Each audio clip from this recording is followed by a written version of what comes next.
The Galactic Coalition faced its darkest moment.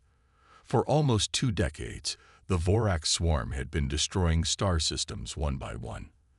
Their strange ships, part living creature and part machine, overwhelmed the combined forces of the 12 allied species. Admiral Kim watched the holographic battle maps with tired eyes. Red alerts flashed across the displays as another defensive line collapsed. She stood alone on the observation deck of Proxima Station, the final military base protecting Earth. "Admiral," a voice called from behind her. She turned to see Commander Jun, her second in command. His uniform was wrinkled, and dark circles shadowed his eyes. No one had slept well in weeks. "The Arcturus line has fallen," Jun reported. "The Centauri ships are retreating to our position." Kim nodded. She had expected this. The Vorax were too many, too relentless. Casualties. Heavy.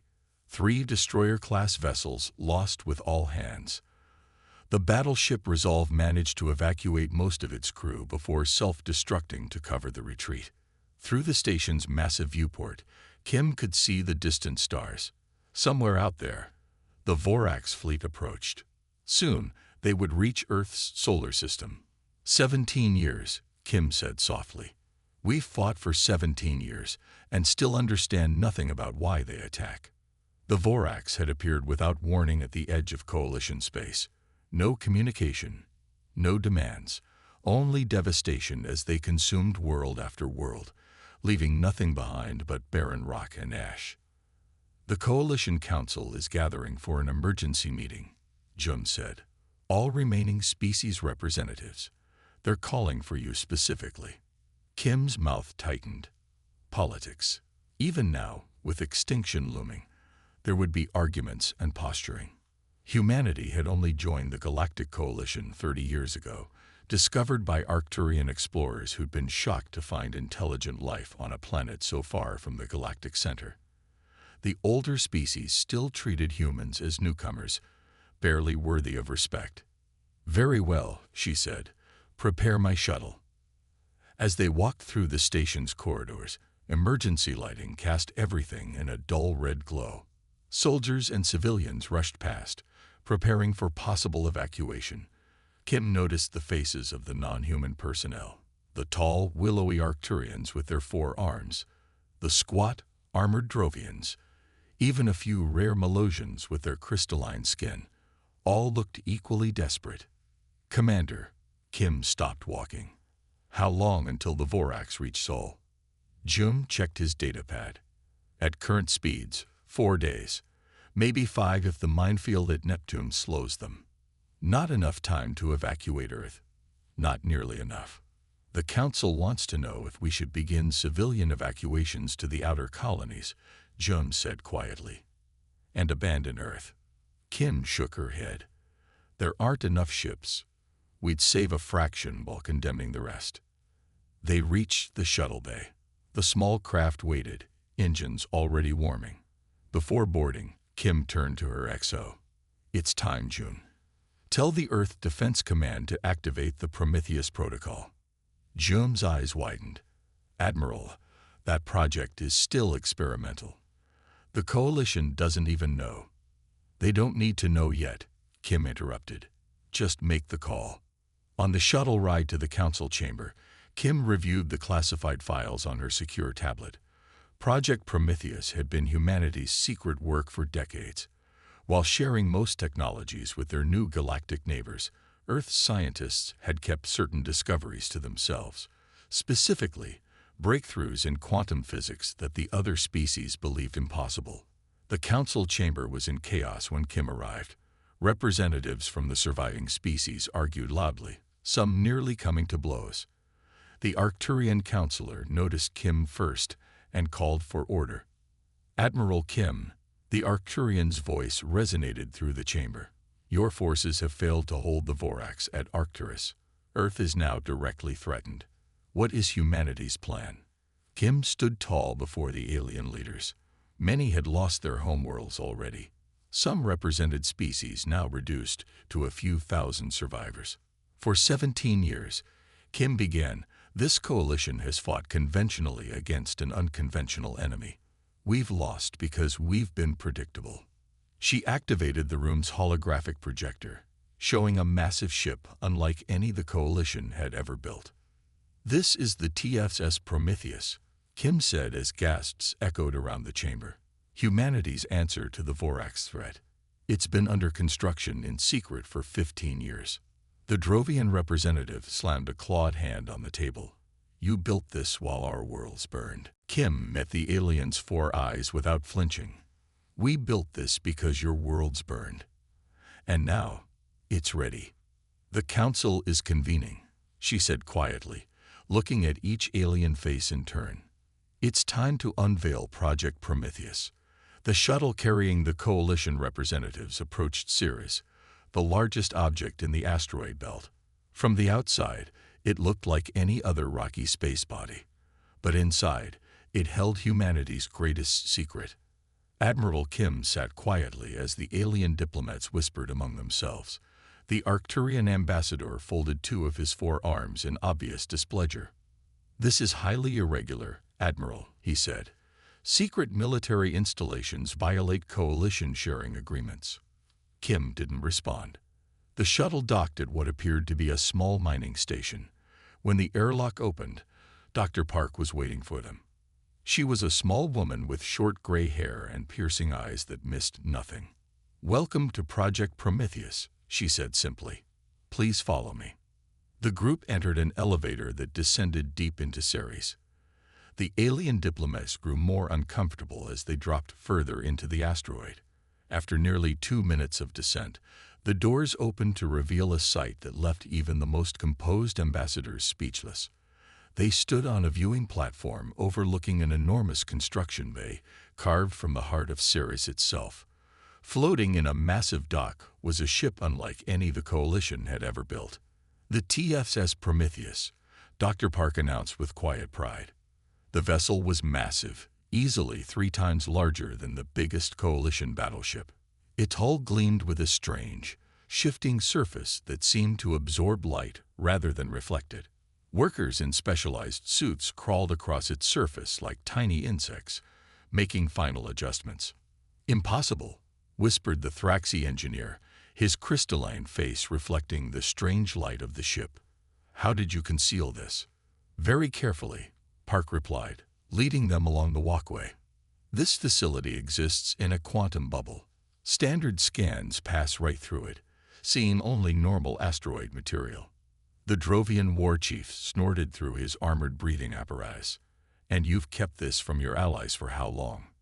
Dr. Park stopped walking and turned to face the group. "Humanity has been developing quantum entanglement technology since before we joined the coalition. While we shared most of our discoveries, we kept certain aspects to ourselves. 50 years of secret research," she continued. "Not out of distrust, but because we weren't sure ourselves what we were dealing with. The physics involved challenged fundamental understanding of reality." She led them to a laboratory overlooking the ship. Inside, scientists worked at stations displaying equations and models that made the alien visitors exchange confused glances. "What we discovered," Park explained, "is that reality isn't what we thought. The space between spaces can be accessed. The Prometheus doesn't fly through space. It steps between layers of it." The Malosian diplomat, whose crystalline body shimmered with internal light, moved closer to the observation window. "This material, I don't recognize it."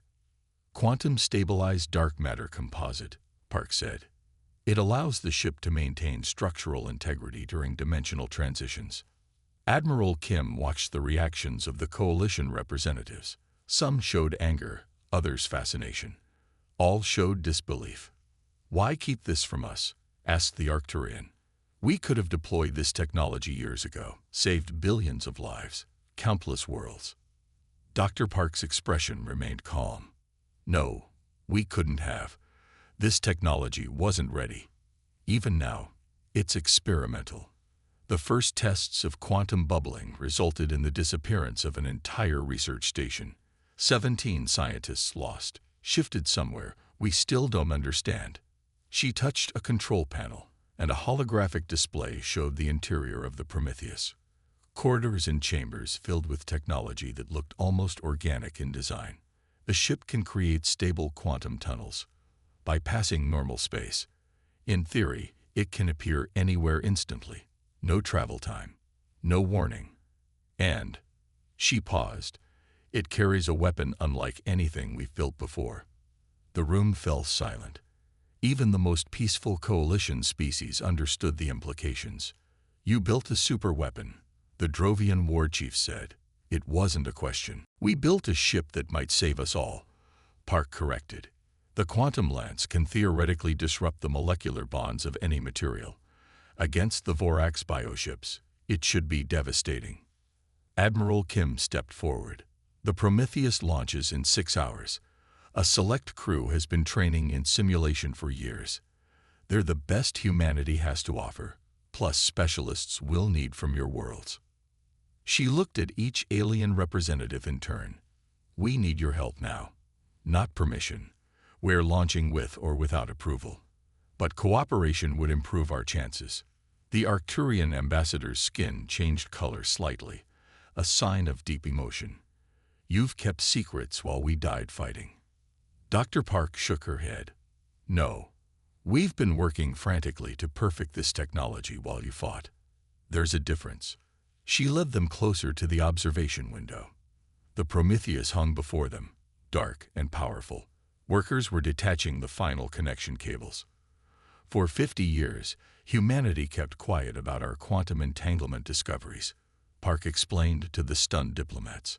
While we shared most technologies upon joining the coalition, we continued developing this privately. Not out of selfishness, but because we needed to understand it first. The ship's external lights activated, illuminating its name emblazoned on the hull, TSS Prometheus. Now, Park said quietly, we're ready to share. Captain Lee walked the central corridor of the Prometheus one last time before launch. The ship hummed with power, systems coming online as the crew made final preparations. 300 souls, the best minds and warriors humanity could offer, along with specialists from every coalition species. All volunteered, knowing they might never return. The ship was unlike anything humanity had built before. Its corridors curved organically, illuminated by soft blue lighting that pulsed like a heartbeat. The quantum core at the center of the vessel emitted a strange harmony that seemed to vibrate through the metal itself. Lee touched the wall gently. 17 years of war had led to this moment. Hundreds of billions dead across dozens of worlds. The Vorax had consumed everything in their path, without communication or mercy. Now, humanity's secret weapon would either turn the tide or become another footnote in the history of a failed resistance. Captain to the bridge, came the announcement over the ship's communication system. When Lee arrived on the command deck, his crew stood at attention. Human officers worked alongside alien specialists, an Arcturian at navigation, her 4 arms gracefully manipulating the complex controls. A Thraxi engineer monitoring the quantum core, his crystalline face reflecting the console lights. Captain on deck, announced Lieutenant Commander Choi, Lee's second-in-command. She was young but brilliant, one of the few officers who truly understood the quantum drive's theoretical principles. At ease, Lee said, "Status report." Choi handed him a datapad. "All systems operational. The quantum drive is at full capacity. Weapons systems online. Life support stable. We're ready, Captain." Through the main viewport, Lee could see the interior of Ceres.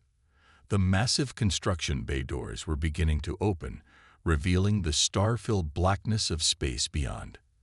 "Communications," Lee said, turning to that station. "Any word from Coalition Command?" The communications officer nodded. "Final authorization received, sir. Admiral Kim sends her regards." He paused. "Wishes us good hunting." Lee took his place in the command chair. Around him, the bridge crew worked with quiet efficiency. There was no cheering, no speeches. Everyone understood the weight of the mission. "Navigation. Plot a course to the quantum entry point," Lee ordered. "Engineering. begin drive spin-up sequence. The ship detached from its docking clamps with barely a shudder. Thrusters fired silently, pushing the massive vessel toward the opening bay doors. As they cleared Ceres, the true scale of the Prometheus became evident against the backdrop of space. Coalition vessels in the area moved to escort positions, their captains sending messages of support and amazement at the sudden appearance of the enormous ship. Receiving transmission from Proxima Station, the communications officer reported, "Admiral Kim is addressing the fleet." Kim's weathered face appeared on the main screen. "To all Coalition forces, the vessel you see is TSS Prometheus, a joint human coalition project. It will attempt to strike directly at the heart of the Vorax swarm. All vessels maintain defensive positions. This is our best hope." Kim out. A lie, Lee knew. The Prometheus had been purely human until days ago, when the alien specialists joined the crew. But it was a necessary fiction to maintain coalition unity. "Quantum drive at full capacity," reported Choi from her station. Her fingers danced over the controls, making final adjustments. Calculating optimal entry vector. Lee addressed the entire crew through the ship's communication system. "All personnel, prepare for quantum transition. This is what we've trained for. Trust your preparations. Trust your teammates." He turned to Choi. "Lieutenant Commander, the ship is yours." Choi nodded, her face serious but calm. Initiating quantum field generation. Dimensional barrier thinning at calculated coordinates. She glanced up at Lee. "Key drive ready for first deployment." "Proceed," Lee ordered.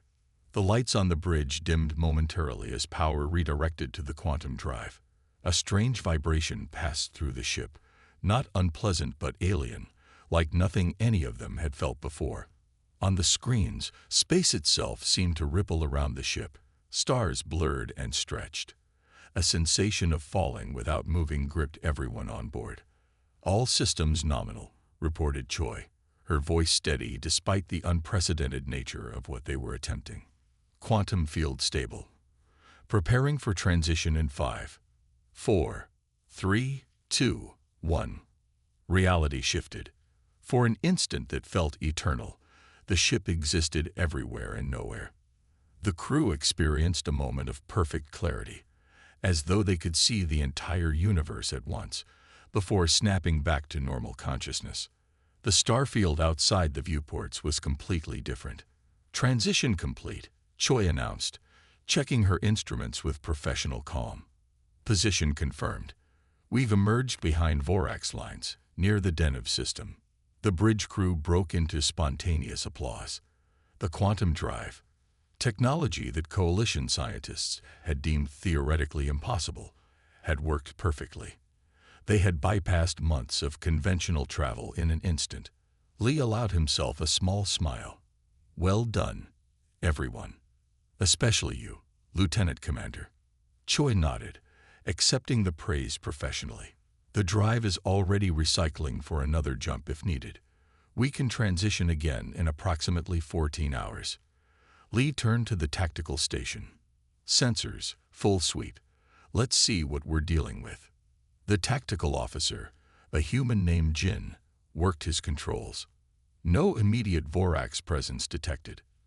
But I'm picking up debris fields consistent with coalition vessels. And there's something else." He frowned at his readings. "High-energy signatures from the fourth planet. Consistent with Vorax communication nodes." "We found them," Lee said quietly. The massive vessel had slipped into the quantum foam between realities, bypassing normal space in ways coalition scientists had deemed theoretically impossible. Now they were deep in enemy territory, about to confront the mysterious force that had pushed civilization to the brink of extinction. The hunt had begun. The Prometheus moved silently through the debris field of what was once the Antares system. Pieces of destroyed ships, both Coalition and Vorax, floated in the emptiness. Captain Lee stood at the main viewport, watching as the remnants of a once thriving world drifted past. "Any signs of survivors?" he asked quietly. Lieutenant Jin shook his head from the tactical station. "No life signs detected, Captain." This system fell 3 months ago, according to our records. For 2 days, the Prometheus had been jumping from system to system, following the quantum trail that intelligence believed would lead to the Vorax central node. Each jump brought them deeper into enemy territory, each system more devastated than the last. "Captain," Science Officer Kang called from her station. Her voice held an unusual edge. "I'm detecting something unusual in the next system." Lee moved to her station. Kang was one of Earth's brightest minds, recruited specifically for this mission. Her understanding of quantum physics rivaled Dr. Park's. "What have you found?" Lee asked. Kang's fingers moved across her console, bringing up a complex energy reading. "The quantum signature we've been tracking is strongest here. But it's different somehow." "Different how?" "Organized. Patterned." Kang looked up, her eyes bright with scientific curiosity. "All previous Vorax energy signatures have been chaotic, almost random. This is structured, almost like." "Like what?" Lee pressed. "Like language." Kang finished. Lee straightened, considering the implications. "Lieutenant Commander Choi, prepare for one more jump. Let's see what we're dealing with." The transition was smoother this time. The crew had become accustomed to the strange sensation of quantum travel. When reality stabilized, they found themselves in an unfamiliar system orbiting a dying red giant star. "Full sensor sweep," Lee ordered. "And keep us at maximum stealth. I don't want any Vorax patrols detecting us." The bridge fell silent as the sensor data came in. The system was largely empty except for a massive structure orbiting the star at an unsafe distance. Vorax ships surrounded it in a protective formation. "That's it," Kang said, her voice barely above a whisper. "The central node." On the main screen, the structure came into focus. Unlike the organic, almost insect-like design of Vorax ships, this was a massive crystalline object, geometric and beautiful. It pulsed with bioelectrical energy that stretched out to the surrounding fleet like glowing tendrils. "Size comparison?" Lee asked. "Approximately 15 kilometers in diameter," Jin reported from Tactical. "Energy output is off the charts. I've never seen anything like it." Lee studied the structure. This was their target. According to all their intelligence, destroying this node would disrupt the entire Vorax swarm, perhaps ending the war instantly. "Weapons status?" he asked. "Quantum Lance is charged and ready," Jin replied. "At this range, we could strike before they detect us." Lee nodded. "One shot. One chance to end 17 years of war and save what remained of the coalition." His finger hovered over the command to authorize the weapon firing sequence. "Wait," Kang suddenly called out. "I'm picking up something you need to see." "What is it?" Lee asked, his finger still poised over the control. "The energy patterns from the node," Kang said, working frantically at her station. "They're not random. They're not even military commands. She looked up, her face pale. "Captain, I think they're transmitting memories." "Memories?" Lee's brow furrowed. "Yes. And emotions. Pain. Fear." Kang's voice cracked slightly. "I've been running the patterns through our xenolinguistic processors. This isn't a military command structure. It's a collective consciousness." Lee moved away from the weapon's control. "Show me." Kang transferred her data to the main screen. Complex patterns flowed across it, alongside the computer's attempted translations. "These patterns here," Kang pointed, "they repeat whenever the Vorax encounter a new species. They're consistent with information gathering. And these," she indicated another section, "appear when their ships are destroyed. They match patterns associated with pain responses in most sentient species." The Arcturian navigator spoke up, her voice thoughtful. "This conflicts with everything we know about the Vorax. They've never attempted communication, never responded to our signals, or we never understood their attempts," Kang replied. "This form of communication is completely alien to our understanding. They might have been trying to communicate all along." Lee studied the patterns carefully. 17 years of war might have been a tragic misunderstanding. but the trillions of dead couldn't be brought back by good intentions now. Can we communicate with it? He asked finally. Kang hesitated. Possibly. I think I can modify our quantum field to match their communication frequencies.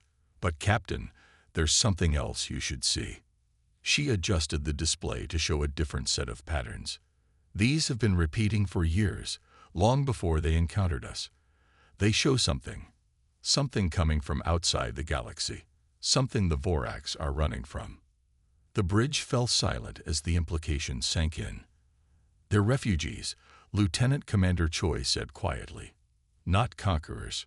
We're detecting the node, Kang announced, her voice steadier now as she worked through the science. It's not what we expected. The crystalline structure filled the view screen, beautiful and alien.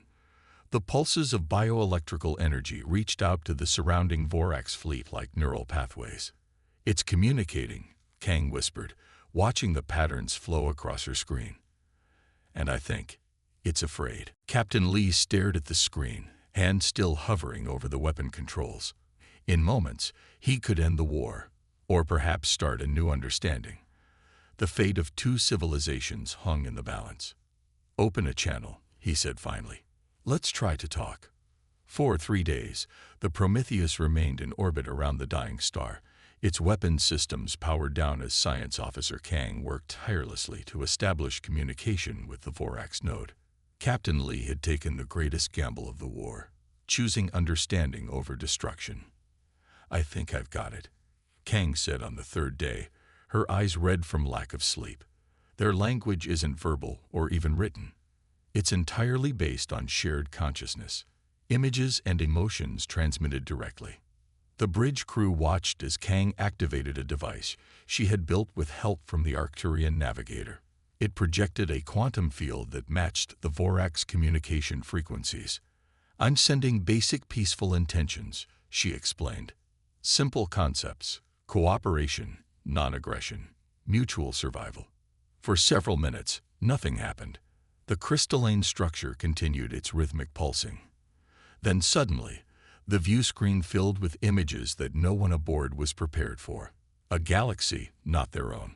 A world of crystalline beings living in harmony. Then darkness. A wave of nothingness that consumed stars, planets, entire systems. The Vorax fleeing in terror, their entire civilization reduced to the structure before them and their bioships. They're refugees, Choi whispered. They've been running for centuries. The images shifted to show the Vorax encounters with coalition worlds. The misunderstandings, the panic, the desperate need for resources to sustain their living ships and their central consciousness. They thought we were agents of the darkness, Kang translated. They couldn't understand our communication attempts. They saw our technology as a threat. Captain Lee watched the images with growing horror. We need to get this information back to Coalition Command immediately. Lieutenant Commander, prepare for quantum jump. Within hours, the Prometheus had returned to Earth space, bringing with it a small Vorax delegation.